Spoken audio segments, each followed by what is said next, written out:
안녕하세요. 휴먼힐링 센터입니다.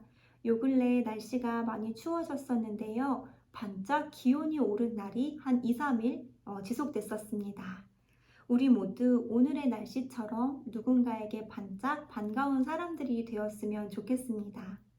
하지만 우리 삶의 모든 상황과 관계들이 반갑지만은 않을 때가 오는 것 같아요. 그때가 언제냐면 바로 갈등 상황입니다. 여러분들은 갈등 상황에서 어떻게 대처하고 계시나요? 큐티에 갈등 관리 유형 검사를 올려두었습니다. 이 링크는 월요일까지 올려둘 예정인데요. 한번 해보시고 이 영상을 들으시면 훨씬 더 유익하실 것 같습니다. 왜냐하면 갈등은 반드시 상대방으로부터 발생하는 것도 아니고 반드시 나로부터 발생하는 것도 아닙니다. 각각의 유형, 대처, 그리고 이러한 특징에 대해서 알아두신다면 우리는 보다 지혜롭게 갈등을 해결할 수 있을 것입니다. 1976년 연구자였던 토머스는요, 갈등 상황을 사람들이 5가지 유형으로 해결한다고 했는데요. 이분은 2가지 축을 기준으로 X축은 협조성, 즉 타인을 만족시키려는 것, Y축은 주장성, 즉 내 관심과 주장을 만족시키는 것이라고 그래프로 한번 알아봤습니다. 그래서 일단 첫 번째는요, 경쟁 유형입니다. 이 유형은 주장성은 높고 협조성은 낮은 유형입니다. 상대방이 이기면 내가 얻는 게 없다라고 생각을 하고요. 다른 사람들이 나와 다른 주장을 할 때 이것을 나의 존재 자체에 대한 도전이라고 생각한다고 하네요. 이들은 관계가 깨어지는 상황보다 내 주장이 받아들여지고 갈등에서 이기는 것을 목표로 한다고 하는데요. 본질적으로 자신이 원하는 것을 쟁취하는 것에 굉장히 많은 에너지를 들이는 유형이라고 합니다. 그래서 항상 결과가 본인이 원하는 것대로 좀 이렇게 흘러가는 경향성이 있는데 이것은 단편적으로 봤을 때는 갈등에서 이기는 것처럼 보이지만 쌍방의 관계적인 면에서 볼 때에는 완전히 갈등이 해결되었다고 보기는 어려운 유형입니다. 하지만 이 경쟁 유형도 꼭 필요한 때가 있습니다. 언제냐면 조직의 공통된 목표를 누군가가 조금 더 뚝심 있게 이루어 나가고자 할 때인데요. 대부분의 리더들이 이 경쟁 유형의 갈등 유형을 선택한다고 합니다. 조직의 성과나 목표를 이루기 위해서는요, 경쟁 유형을 전략적으로 쓰는 것도 갈등 유형을 잘 다루는 방법 중에 하나라고 합니다. 2번째는 수용 유형입니다. 주장성은 낮고 협조성은 높은 유형입니다. 대부분 이런 사람들은요, 갈등 상황이 발생됐을 때 많은 것들을 양보하고 그냥 받아들이는 것으로 태도를 취합니다. 상대방에게 거의 맞추고 동의하는 유형인데요.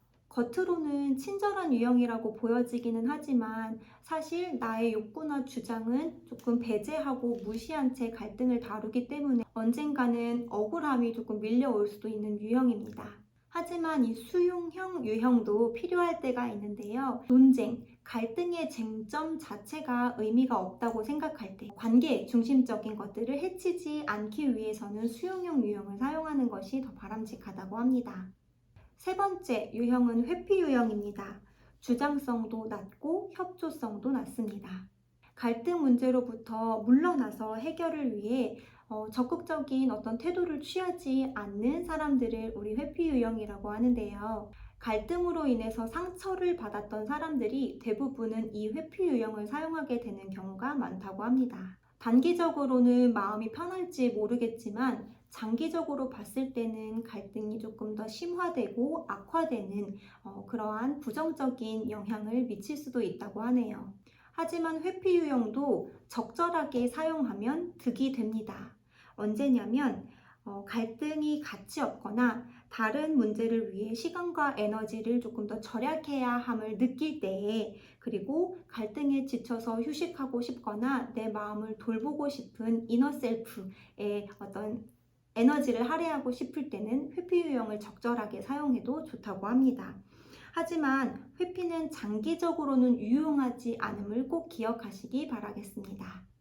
4번째 유형은 타협형입니다.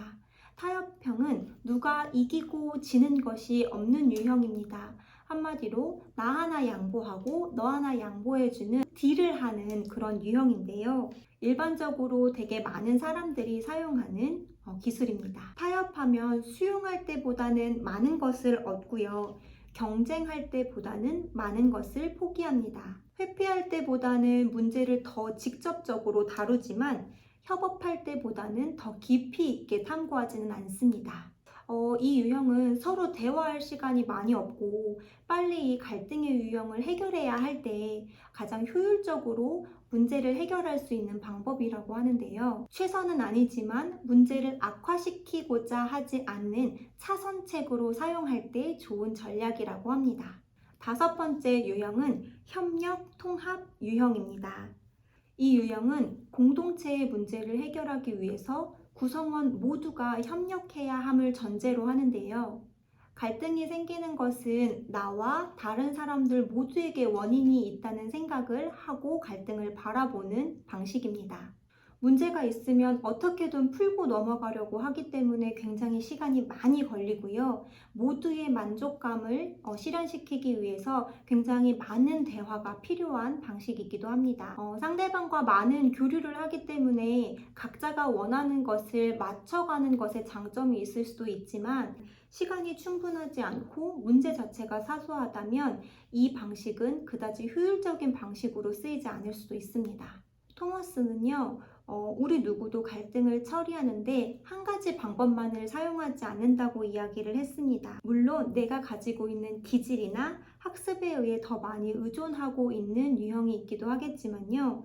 한 가지 스타일을 갈등 해결에만 지속적으로 사용한다면 효율적이지는 않다고 했는데요. 가능한 한 모든 갈등 해결 방식을 내가 두루 알고 시기에 따라 적절하게 사용할 수 있다면 훨씬 더 현명하게 갈등을 대처할 수 있을 것 같습니다. 힐링센터에서 갈등 관리, 중재, 해결, 그리고 포괄적으로는 대인관계 증진에 관한 여러 가지 심리검사와 해석, 그리고 상담을 진행하고 있으니까요. 필요하시다면 언제든지 휴먼 포털에서 상담 신청을 하셔서 힐링센터로 연락 주시기 부탁드리겠습니다. 그럼 우리는 다음에 더 좋은 영상으로 뵙도록 하겠습니다.